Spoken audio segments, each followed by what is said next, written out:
बिहार विधानसभा चुनाव को लेकर सत्ताधारी एनडीए और विपक्षी महागठबंधन लगातार अपनी पार्टी को मजबूत करने की कवायद कर रहे हैं।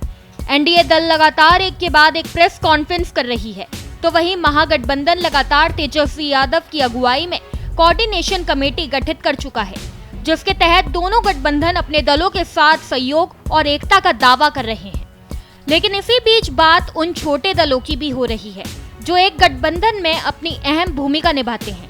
इसलिए आज हम आपको उन छोटे राजनीतिक पार्टियों के बारे में बताएंगे जिनके बिना किसी भी गठबंधन, चाहे वो एनडीए हो या महागठबंधन, दोनों ही गठबंधनों की राह आसान नहीं है। सबसे पहले बात करेंगे लोक जनशक्ति पार्टी रामविलास की। जैसा कि आप जानते हैं कि चाचा पशुपति पारस की बगावत के बाद चिराग पासवान ने लोक जनशक्ति पार्टी रामविलास नाम से अपनी पार्टी बनाई, जो अब एनडीए का हिस्सा है। बता दें कि वे खुद अपनी पार्टी के कोटे से केंद्र सरकार में मंत्री हैं। एलजेपी आर के बेस वोट की बात करें तो इसका वोट बेस दलित और पासवान वोट बैंक है। बिहार की जातिगत जनगणना के मुताबिक राज्य में 69,43,000 पासवान हैं। ये राज्य की कुल जनसंख्या के अनुपात में देखें तो करीब 5.31% है।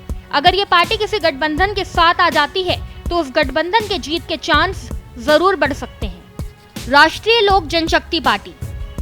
राष्ट्रीय लोक जनशक्ति पार्टी पशुपति पारस की पार्टी है। पशुपति पारस ने रामविलास पासवान के निधन के बाद भतीजे के साथ बगावत कर चिराग को लोक जनशक्ति पार्टी के अध्यक्ष पद से हटा दिया था। पशुपति ने पार्टी के नाम और निशान पर दावेदारी पेश की और फिर केंद्र के एनडीए सरकार को समर्थन दे दिया था, लेकिन चुनाव आयोग ने लोक जनशक्ति पार्टी का नाम निशान फ्रीज कर दिया था, जिसके बाद पशुपति ने आरएलजेपी नाम से अपनी पार्टी बनाई। वहीं बात करें वोट बैंक की तो ये भी पासवान वोट बैंक पर अपना दावा पेश करती है। वहीं पशुपति पारस की पार्टी के महागठबंधन में शामिल होने के कयास लगाए जा रहे हैं। हिंदुस्तानी अवाम मोर्चा लोकतांत्रिक। हिंदुस्तानी अवाम मोर्चा लोकतांत्रिक एनडीए का घटक है। बता दें कि बिहार के पूर्व मुख्यमंत्री जीतन राम मांझी मुसार जाति से आते हैं, जो महादलित कैटेगरी में शामिल है। बता दें कि महादलित की आबादी राज्य में करीब 14% है। महादलित वर्ग में भी जीतन राम मांझी की अपनी जाति मुसर की आबादी 3.9% है। राष्ट्रीय लोकतांत्रिक मोर्चा। केंद्रीय मंत्री उपेंद्र कुशवाहा की आरएलएम भी एनडीए में शामिल है।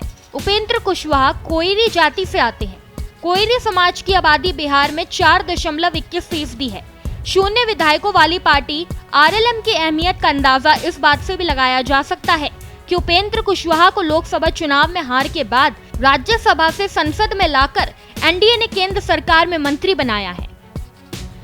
विकासशील इंसान पार्टी। वीआईपी पिछले बिहार चुनाव में एनडीए के साथ थी, लेकिन मुकेश सहनी इस बार विपक्षी महागठबंधन में है और सरकार बनाने की स्थिति में है।